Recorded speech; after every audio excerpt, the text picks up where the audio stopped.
ವಿಶ್ವ chess champion ಗುಕೇಶ್ಗೆ ತವರಿನಲ್ಲಿ ಅದ್ಧೂರಿ ಸ್ವಾಗತ. ಬೂಮ್ರಾಗೆ ಬಹಿರಂಗ ಕ್ಷಮೆ ಕೇಳಿದ್ಯಾಕೆ ಇಶಾ ಗುಹಾ?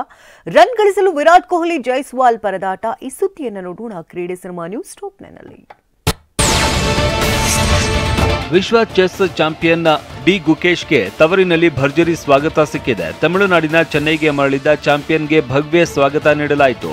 ಬಾಲ್ಯದಲ್ಲಿ ಓದಿದ್ದ ವೇಲಮ್ಮಾಲ್ ಶಾಲೆಯಲ್ಲಿ ಹುಮಾಲೆ ಅರ್ಪಿಸಿ ಗುಕೇಶ್ಗೆ ಅಭಿನಂದನೆ ಸಲ್ಲಿಸಲಾಯಿತು. ಮತ್ತೊಂದು ಕಡೆ ಗುಕೇಶ್ ಮನೆ ಮುಂದೆ ಸಂಬಂಧಿಕರು ಡೋಲು ತಮಟಿಯ ಸದ್ದಿಗೆ ಕುಣಿದಾಡುವ ಮೂಲಕ ಸಂಭ್ರಮಿಸಿದ್ದಾರೆ.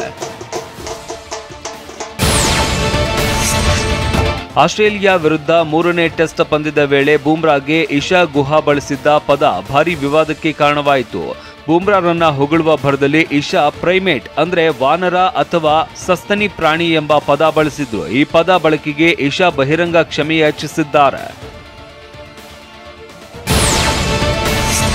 ಬಾರ್ಡರ್ ಗವಾಸ್ಕರ್ ಟ್ರೋಫಿ ಟೆಸ್ಟ್ನ 3ನೇ ಪಂದ್ಯದಲ್ಲಿ ಭಾರತದ ಬ್ಯಾಟ್ಸ್ಮನ್ಗಳು ವಿಫಲವಾಗಿದ್ದಾರೆ. ಆಸ್ಟ್ರೇಲಿಯಾ ಮೊದಲು ಬ್ಯಾಟಿಂಗ್ ಮಾಡಿ 445 ರನ್ ಕಲೆ ಹಾಕಿದೆ.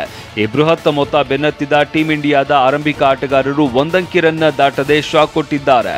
ಯಶಸ್ವಿ ಜೈಸ್ವಾಲ್ 4, ಶುಭ್ಮನ್ ಗಿಲ್ 1, ಕೊಹ್ಲಿ 3 ಹಾಗೂ ರಿಷಬ್ ಪಂತ್ 9 ರನ್ ಗಳಿಸಿ ವಿಕೆಟ್ ಒಪ್ಪಿಸಿದ್ದಾರೆ. ಬ್ರಿಸ್ಬೇನ್ನಲ್ಲಿ ನಡೀತಾ ಇರುವ 3ನೇ ಟೆಸ್ಟ್ ಪಂದ್ಯದಲ್ಲಿ ಭಾರತ ಆರಂಭಿಕ ಆಘಾತ ಅನುಭವಿಸಿದೆ.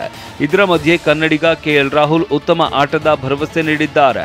3ನೇ ದಿನದಾಟದಂದು 64 ಎಸೆತಗಳಲ್ಲಿ ಅಜೇಯ 33 ರನ್ ಗಳಿಸಿರುವ ರಾಹುಲ್ 4ನೇ ದಿನ ಕ್ರೀಸ್ನಲ್ಲಿ ಗಟ್ಟಿಯಾಗಿ ನಿಲ್ಲಬೇಕಾಗಿದೆ. ಮೊಹಮ್ಮದ್ ಸಿರಾಜ್ ಉತ್ತಮ ಮನೋಭಾವ ಹೊಂದಿದ್ದಾರೆ. ತಂಡ ಮತ್ತು ನಾನು ವೈಯಕ್ತಿಕವಾಗಿ ಪ್ರೀತಿಸುವ ಮನೋಭಾವ ಸಿರಾಜ್ ಹೊಂದಿದ್ದಾರೆ. ಸದಾ ಫೈಟರ್ನಂತೆ ತಂಡಕ್ಕಾಗಿ ಅತ್ಯುತ್ತಮವಾದನ್ನ ಪ್ರಯತ್ನಿಸ್ತಾ ಇರ್ತಾರೆ. ಆದರೆ ಕೆಲವೊಮ್ಮೆ ಅದೃಷ್ಟ ನಿಮ್ಮ ಪರವಾಗಿ ಇರುವುದಿಲ್ಲ ಅಂತ ಜಸ್ಪ್ರೀತ್ ಬೂಮ್ರಾ ಹೇಳಿದ್ದಾರೆ.